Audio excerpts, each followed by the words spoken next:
So let's move on to the tax information. So there are two things that the IRS says that not most people, but that they find huge errors in. So two of the most common errors that they find is dependents. People claiming dependents they shouldn't, or they have dependents they could claim and they're not taking advantage of it because they don't think they can. And then there's also filing status. People are selecting the wrong filing status.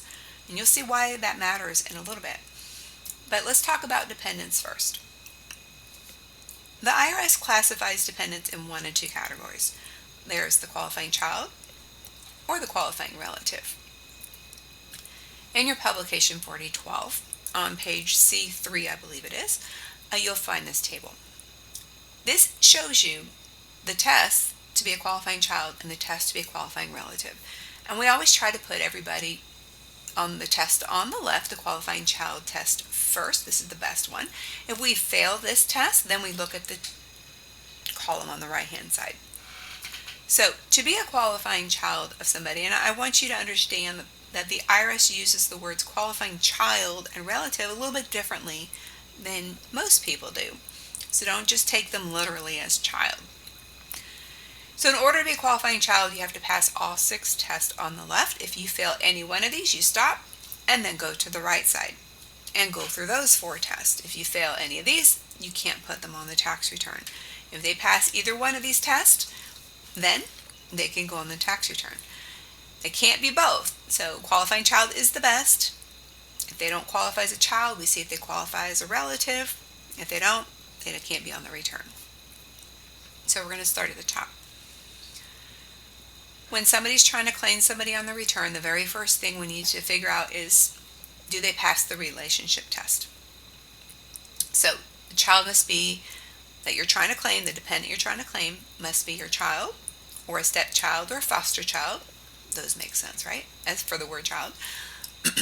But a sibling, that means your brother or sister, half sibling, step sibling, or a descendant of any of them. So this would be my brother's kid, so could be my niece or nephew.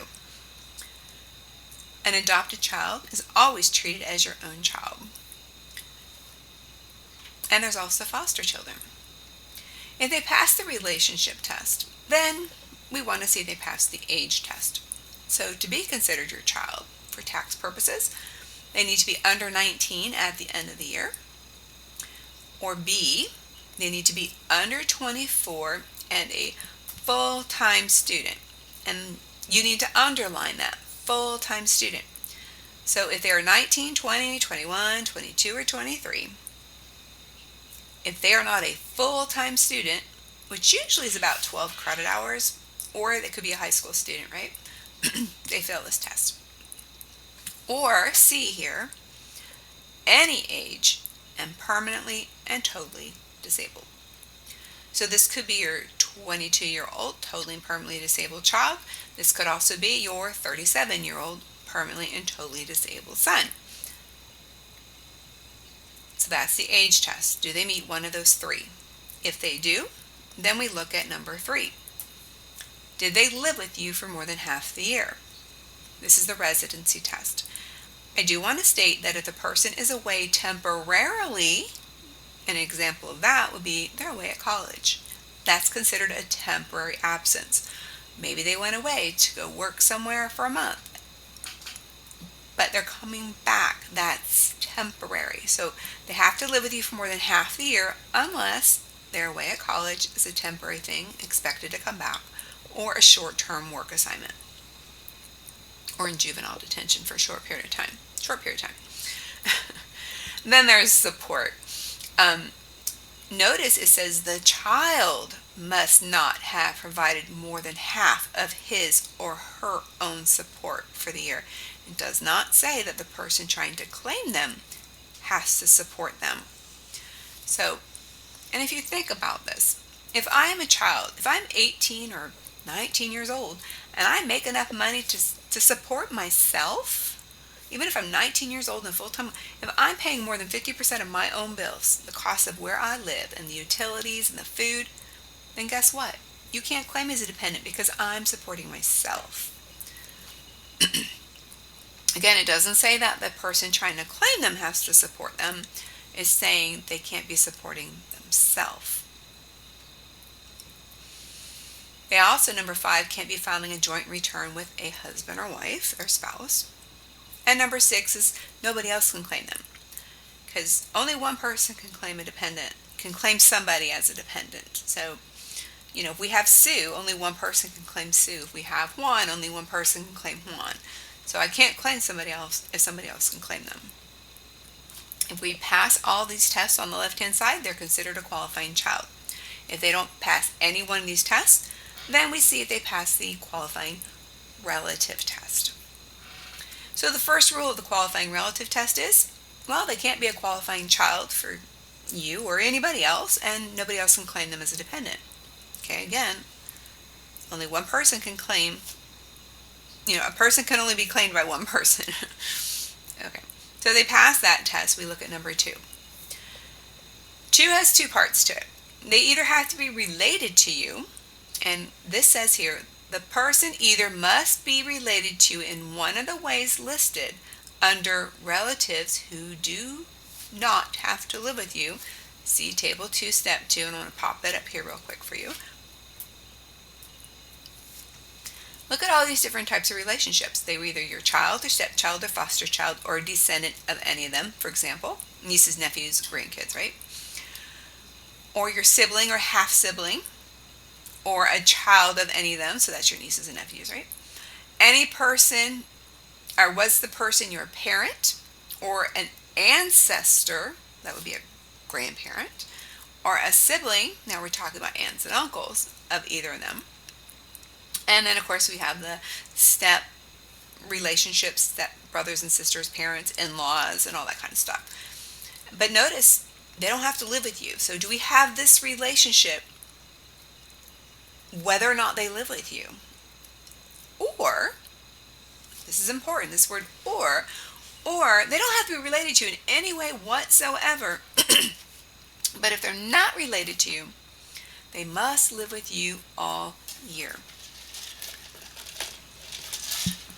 And when the IRS says all year, they mean all year. January 1st through December 31st of the tax year that you are filing. It doesn't mean July 1st to July 1st of the next year. That's not a full tax year. It has to be January 1st to December 31st of the tax year. If we pass this test, number 2, then we go to number 3. The person's gross income for the year must be less than $5,050. Please note that if their only income is Social Security, don't bother counting the Social Security. We don't look at Social Security unless they're married filing separate, okay? So Social Security by itself, you don't even look at. So their income has to be less than $5,050, and if it is, then we have to go look at number 4. The person trying to put them on their tax return as a dependent must pay more than half of their support. The person trying to claim them has to be paying over half their support. And there's a page in your book, a few pages after this, in section C, that talks about what counts as support, but things like rent, utilities, food, medical clothes, and that kind of stuff. Education. All right? So those are the 2 tests. So now, who is a qualified dependent and what do you need to know? So I'm going to give you a scenario, and I want you to determine whether or not we can claim this person as a dependent or not.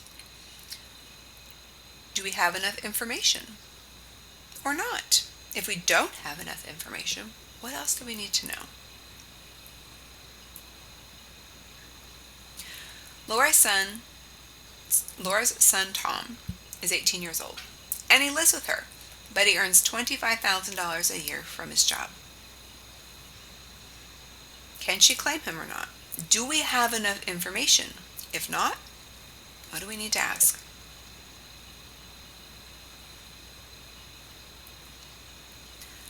Well, one of the things we need to know is, did Tom pay more than half of his own support? If you look over here on the qualifying child, He's related. He passes test number 1. He's under 19. He passes test number 2. Number 3, he lived with her. Passes number 3. But number 4, the child must not have provided more than half of his or her own support. So we need to know, what is he doing with this money?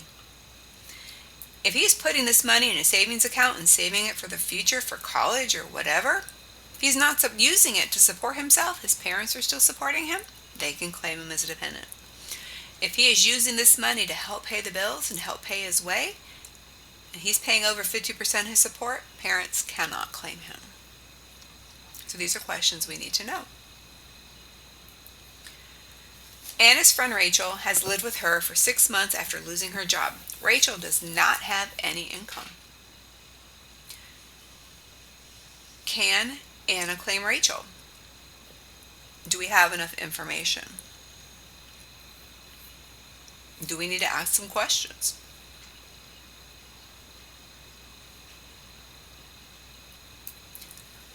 Regardless of whatever Rachel's income is, or the support that she pays for herself or not, or Anna would pay for her, no matter what, Anna cannot claim her because they did not live together from January 1st to December 31st. They only lived together 6 months.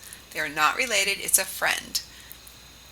So regardless of anything else, if Rachel didn't pay a penny and Anna paid 100% of everything, unfortunately Anna can't put her on her taxes. Not until she's there, January 1st to December 31st, and she passes all the tests for qualifying relative. Emma's son, Max, is 19 years old. He lives at home. Max is a part-time college student, and he works part-time, and he earned $5,600.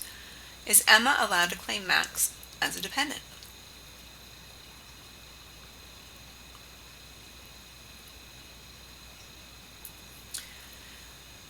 Max doesn't qualify as a dependent.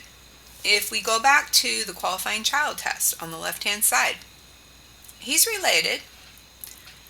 He's 19 years old, and for 19 years old, he has to be a full-time college student, and he is not. He fails the age test for a qualifying child. So then you go look at the qualifying relative test. Yes, he's related, but then there's the question about the income. Is his income more than $5,050? Yes, it is. So he cannot be claimed as a relative. So he fails both tests, and therefore mom can't claim him. Carlos is filing his taxes, and he says his girlfriend Jenny lives with him. That's great, but do we have enough information to know whether he can claim her as a dependent? If not, what do we need to know?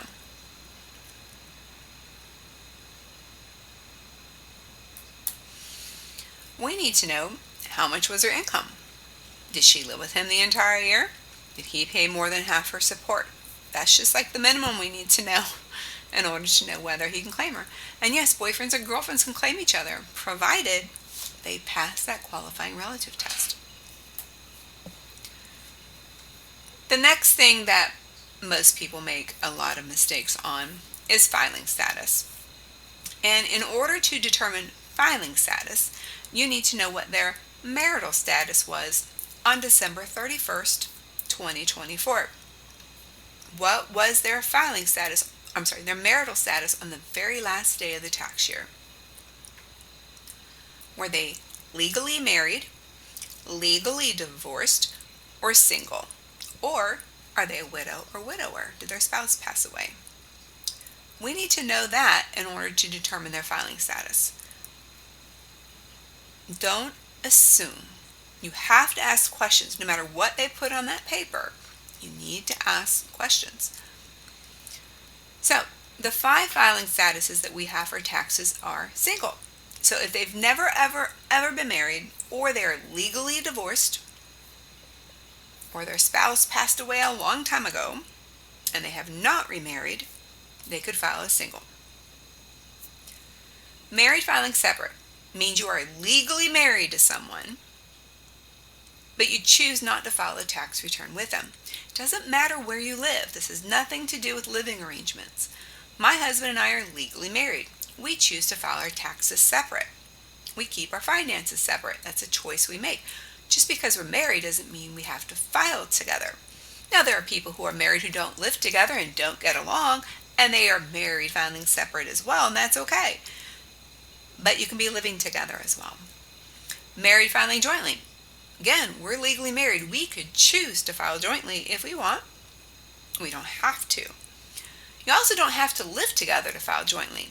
I know people who don't get along, husband and wife, they don't live in the same home, but they still file their tax returns together because it's more beneficial for them. They get along for that part. That is a total choice. And you can do married separate 1 year and married joint the next year. You can go back and forth, whatever's most advantageous for them. That's their choice. If they choose to file jointly, they both have to agree. They choose to do separate. Each one's responsible for their own return. There's head of household. And when you hear head of household, I want you to think of a single parent, one adult who's paying for their home of their child or their parent. So think of a single parent or one adult paying for the home of a parent. And then there's qualifying surviving spouse. And they really should put this with dependents. So if my husband were to pass away and I did not have little kids, I could not use this qualifying surviving spouse filing status. And I want you to go through the decision tree and go through all these little scenarios, and I want you to read every box and follow the little tree around to see when can you and can you not be a qualifying surviving spouse or head of household or those kinds of things. Sometimes people can be more than one filing status, and it's our job to make sure we give them the best one. This is what the decision tree looks like. This is in your book, Publication 4012. You always start on the top left and you ask the first question, and depending on whether it's a yes or no answer, you follow the arrows. Notice in the big boxes, it says do all of the following apply, and you have to go through every one of those 4 little bullet points. If you say no to any of them, just stop and follow the no arrow. If you say yes to all 4, and you follow the yes arrow. And on the bottom left, where it says do both of the following apply, you have to be able to say yes to both of those in order to move to the arrow that says yes. If you say no to any of these, you have to follow the no arrow. But let's look at that one on the bottom left. Do both of the following apply. You paid more than half the cost of keeping up the home for the required period of time, which would be more than 6 months. More than 6 months of the year. So if you can say yes to that, then we have a qualifying person, and then it tells you to see who is a qualifying person for you to file as head of household. And did that qualifying person live in your home for more than half the year? So we're going to go look at that now. So 2 pages back in the book, you have this chart. Who is a qualifying person for head of household? So we've already learned what the terms qualifying child are and qualifying relative. And so now this table will make more sense. So if somebody's a qualifying child and, middle column, they are single, then that person could be your qualifying person for head of household. If they're not a qualifying child, then we look at the qualifying relative. Is it your mother or father? If so, can you claim them as a dependent? Then yes. You can be head of household. For this test for qualifying as head of household, parents do not have to live with you. You know, our parents took care of us for many years. So now that I'm older and I make a little money, if my mom's struggling, because remember she's not working anymore and maybe she's living on Social Security and a very small pension, if I help pay for her home, if I pay over 50% of the cost of her home that she lives in, and if I'm not married, I'm single, I can file head of household because I'm the head of her household. Basically, I'm paying for her house. That's the only time you can be head of household, and the dependent does not live with you. If we fail that relative parent thing, then we go down to the third box. We have a qualifying relative who is not your father, mother. And then we go look at the next column. Do they pass any of these tests? Then yes. If they don't pass these tests, then no. All right. And so always follow this. If we can say, I'm going back to this. If we can say yes to both of these on the bottom, then they're head of household. If not, they would be single. And again, parents don't have to live with you for this. So a couple scenarios here we're going to try. I want you to figure out, what is the correct filing status? Do we have enough information? If not, what do we need to ask? So meet Daisy. Daisy recently got divorced and is getting back on her feet. She loves dancing and has joined a salsa club to meet new people. This year, she says she's excited. She gets to file a single for the first time in years. Woohoo! She's so happy. People will come in and they'll be so thrilled about this kind of stuff. What would her filing status be? Do we have enough information? If not, what do we need to ask?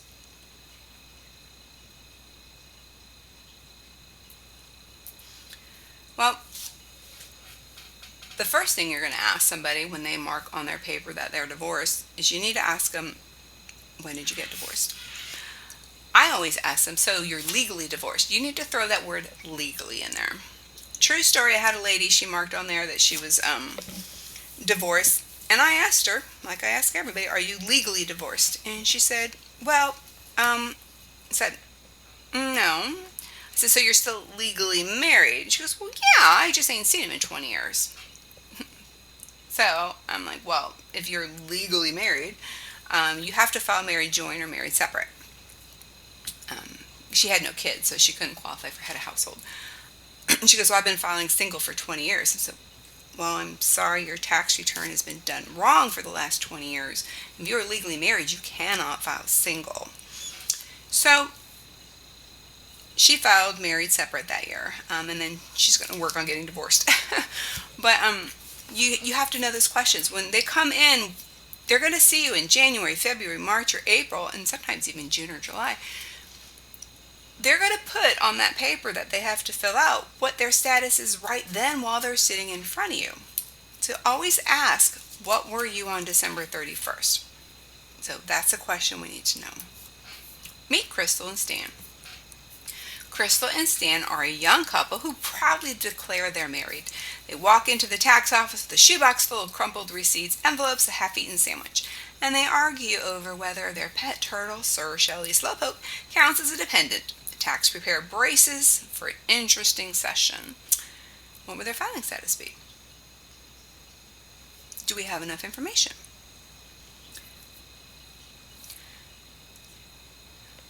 So hopefully you're going to ask them, when did you get married? Are you legally married? Some people have been living together for a long time. In their mind, they're married. They'll say, my husband, my wife. They're not legally married. You have to ask these questions. When? And is it legal? Are you legally married? Are you legally divorced? Meet Nick, the nerdy novelist. Nick, 22, lives alone in a tiny apartment filled with comic books and action figures. He's a best-selling author of science fiction novels with no interest in dating because he's married to his work. What is his filing status? Do we have enough information?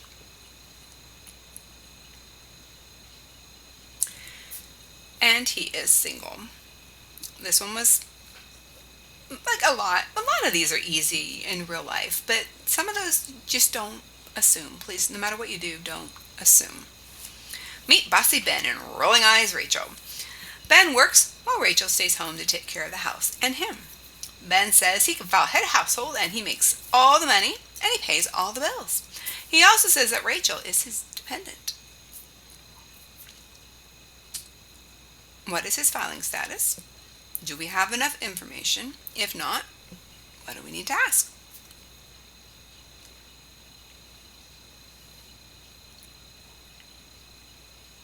Well, hopefully, your first thing you're going to ask them is, are you married? If they're legally married, and they were married on December 31st, he cannot claim her as a dependent. You cannot claim your spouse as dependent. Cannot tell you how many times I've had a couple come into me and the husband will be like, I'm head of household. I pay for everything. She's my dependent. No, she's your wife. Well, I pay for everything. She doesn't pay for anything. I'm head of household. You might pay for everything, but she is your partner and she is your spouse. So, if they're legally married, he cannot file head of household. But what if they were not married?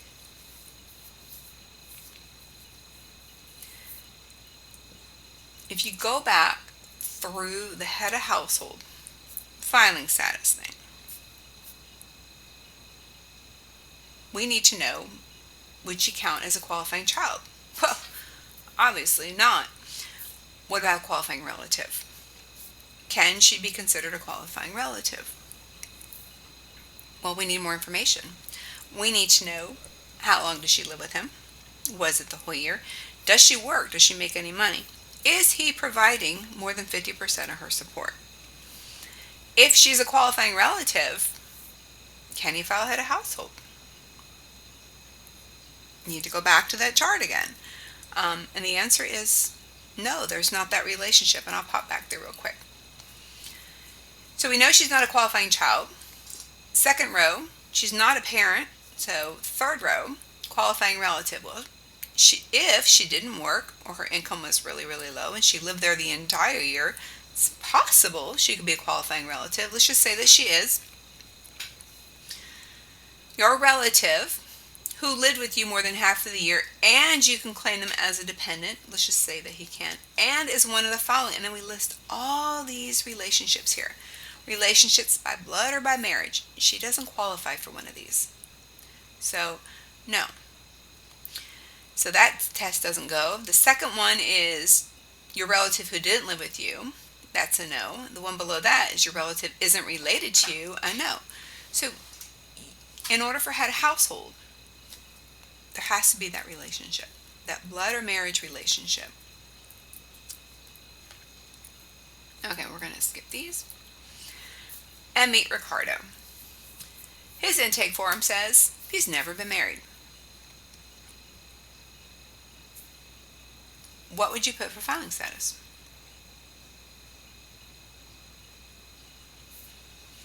Most people will put single. And you're right, it is single. But don't assume that he's never been married. They'll put never been married on their form. It is your job to ask some questions. So you're not married? Nope. Never been married? Or are you legally married? Are you legally divorced? You can start to see sometimes their eyes start to move and then they just kind of look at you funny. And a lot of times, you will not believe this, they'll put never married. I'm like, so you're not married? No, you've never been married. Well, and then they'll turn around and say, well, yeah, I'm married in Peru, or I'm married in Jamaica, or I'm married over here, but my wife's not here in the country. Oh, so you're legally married? Well, yeah, she's just not here. So I'm not married in the United States. No. The IRS says married is married. Married is married is married is married. No matter where in the world you are married, if you're legally married somewhere in the world, you're legally married. You cannot file single. It doesn't matter that your wife or your husband has never come to this country. If you're legally married, you're legally married. And that happens a lot, actually. Here's why filing status matters. These are the standard deduction amounts for filing status for 2024. And what a filing status, what the standard deduction amount is what I meant to say, I'm sorry. What the standard deduction is, in this case, for a single person under 65, it's $14,600. That means a single person under 65 does not have to pay income tax until their income crosses that $14,600 mark. So their income is tax-free, income tax-free, up until $14,600. Once they make more than that, they only have to pay tax on the amount that's over the $14,600. And if they're over 65, it's a little bit higher. Married joint is double the amount. Married filing separate, it says $5 here, but it's really the $14,600. It's same as being single because it's one adult. Head of household, Look at that, 21,900 compared to a single person, 14,600. Remember, head of households like that single parent. So look at the difference in that. Can you imagine just making that one, just clicking that one wrong button on a return, whether you mark single or head of household? Look at the difference. That's a huge difference. Whether you're doing it in their favor or against them, you either are going to give them too much money back, give them a higher standard deduction and make more of their money tax-free, so a bigger refund more than likely. They're going to love you for it, but they'll get in huge trouble if it gets caught, right? Or if you mark it as single when it should be head of household, you're making them pay more taxes than they should. So getting this right has a huge consequence on the return. Plus, how much they could be taxed, or tax rate could depend on this as well. And there's other benefits that are depending on what you pick for a filing status they might or might not be entitled to, or might not fully be entitled to. So a lot is riding on this. And then there's the qualifying surviving spouse, which is the same as married filing jointly.